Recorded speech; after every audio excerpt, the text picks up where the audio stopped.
Alam nyo ba na ang isang maliit na nunal sa balat pwedeng maging dahilan ng isa sa mapanganib na skin cancer? Ito ang melanoma. At ang nakakatakot, minsan tahimik lang. Wala siyang sakit, walang kirot, pero deadly. Kaya sa video na ito, tuturuan ko kayo kung paano mapansin ang mga changes sa balat na dapat hindi natin binabaliwala. At abangan mo hanggang dulo dahil ituturo ko ang one word na dapat alam mo para malabanan natin ang sakit na ito. Kaya, tara! Hi guys! Ako si Doc Braille, isang cancer doctor. At dito sa channel ko, mission ko na magbigay ng malinaw at practical na health information para mas maging aware tayong lahat patungkol sa cancer at paano maiwasan at maagapan. Kung first time mo dito sa channel ko, welcome! At kung matagal ka nang nanonood sa channel ko, salamat sa suporta. Don't forget to like, subscribe, at i-share ang video na ito para mas marami pa tayong matulungan. So let's start with the basics. Ano ba ang melanoma? Ang melanoma ay isang uri ng skin cancer na nagmumula sa mga melanocytes. Ito yung mga cells na gumagawa ng melanin, ang nagbibigay ng kulay sa ating balat. Kung ikukumpara sa ibang skin cancer na tulad ng basal cell o squamous cell carcinoma, mas aggressive ang melanoma. Ibig sabihin, mas mabilis itong kumalat at mas mataas ang risk na maging life-threatening. Ang problema, dahil nagsisimula lang siya sa isang simpleng nunal o dark spot, madalas hindi natin agad napapansin. Tignan mo ang mga litrato na ito. Alin dyan sa tingin nyo ang nunal lang, alin dyan ang normal lang, or alin dyan ang skin cancer na pala. So pause nyo ang video na ito at i-comment nyo sa baba. Tignan natin kung tama ang sagot nyo dahil sa dulo ng video na ito, sasabihin ko ang tamang sagot. Okay, sino ba ang dapat mag-ingat? Unahin natin. Number 1 ay yung mapuputi ang balat. Kung maputi ka, ibig sabihin, mas kaunti ang melanin sa skin mo. At yung melanin na yan, siya ang natural na proteksyon ng katawan natin panglaban sa ultraviolet rays. Kaya mas mabilis ma-damage ang balat ng mga mapuputi na kapag naarawan at mataas ang chance na magkaroon ng skin cancer. Sunod ay sun exposure. Kung mahilig ka mag-swimming, mag-beach, or mag-hiking o yung trabaho mo ay nasa ilalim ng araw, kagaya ng construction, farming, or street vending, mas matindi ang exposure mo sa UV radiation. At kahit pa sabihin mong sanay ka na sa araw, hindi ibig sabihin immune ka na sa damage na dala nito. Sunod ay sunburn history. Lalo na kung naranasan mo nung bata ka pa, yung sobrang sunburn, yung namumula, mahapdi, at minsan nagbabalat pa ang balat. Studies show na yung malalang sunburn sa kabataan ay pwedeng magpataas ng lifetime risk ng melanoma. Sunod ay family history. Kung may kamag-anak ka na nagkaroon ng melanoma, mas mataas din ang risk mo. Kasi may genetic factor na naglalaro dito. Kaya kung nasa pamilya ninyo ang history ng skin cancer, mas dapat kayong maging maingat. Kaya kailangan nyo magpa-check up regularly. Sunod ay maraming moles o nunal o yung parang unusual na mga nunal sa katawan. So may mga tao na talagang natural na maraming nunal. Okay lang yun. Pero tandaan, the more moles you have, mas mataas din ang chance na may isa sa kanila na maging abnormal o maging melanoma. Lalo na kung kakaibang itsura yung isa. So mas malaki, mas maitim, hindi pantay o parang ugly duckling kumpara sa iba. So hindi lang ito problema ng mapuputi. Kahit moreno o kayo manggi ang balat nating mga Pinoy, pwede pa rin tayong magkaroon ng melanoma. May mga kaso na lumalabas sa talampakan, sa ilalim ng kuko, o minsan sa bibig o mga parte ng katawan na hindi naman direct sa araw. Kaya huwag nating isipin na porque Pinoy tayo, safe tayo. Kailangan maging maingat pa rin. Naalala nyo yung sinabi ko kanina na one word na dapat alam natin para malaman natin kung delikado ang isang nunal?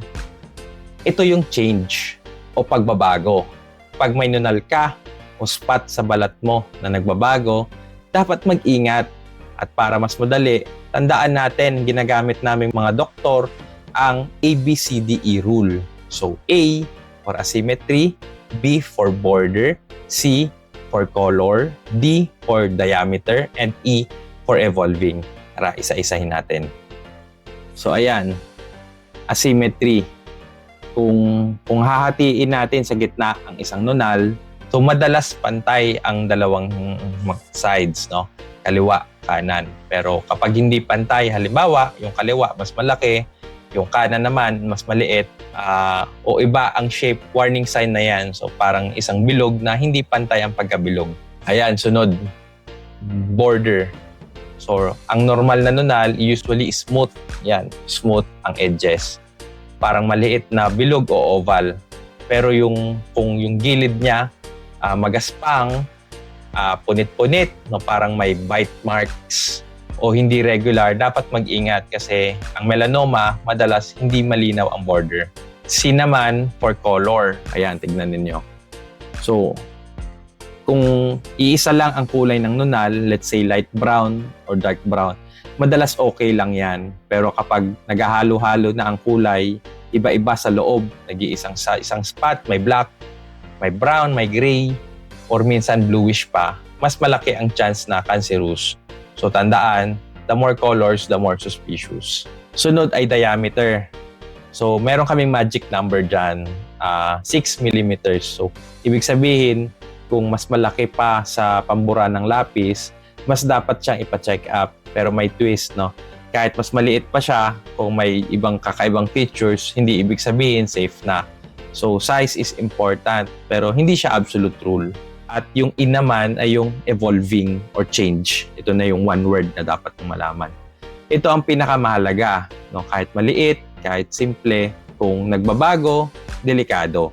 Pwedeng nagbabago ang laki, kulay, shape, o may bagong simptomas kagaya ng pangangate, pagdudugo, paglabas ng fluid, o parang sugat na hindi naghihilom.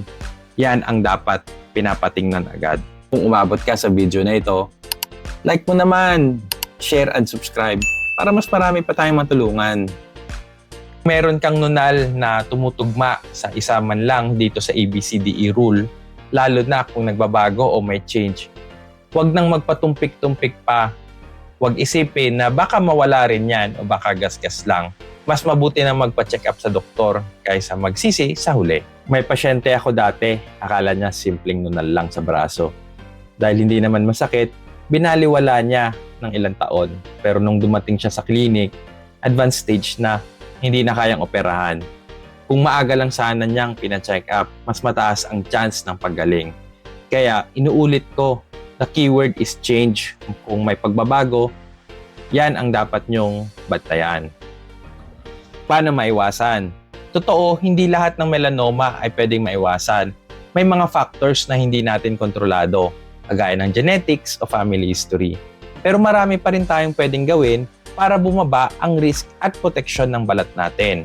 Una, sun protection. Pinaka-basic, gumamit ng sunscreen araw-araw. Hindi lang kapag may magbe-beach, kung hindi, kahit simpleng paglabas para mag-commute o maglakad. Piliin yung may SPF 30 pataas. At kung kaya yung broad spectrum, ibig sabihin, protektado ka sa parehong UVA at UVB. At huwag kalimutan mag-reapply every 2 hours, lalo na kung pinagpapawisan o nagsiswimming. Sunod dyan ay iwas sa peak sun hours. Alam nyo ba na between 10 a.m. hanggang 4 p.m. pinakamalakas ang UV rays? Kaya kung pwedeng iwasan magbabad sa araw, sa oras na ito, kung kailangan talagang lumabas, siguraduhin na may proteksyon.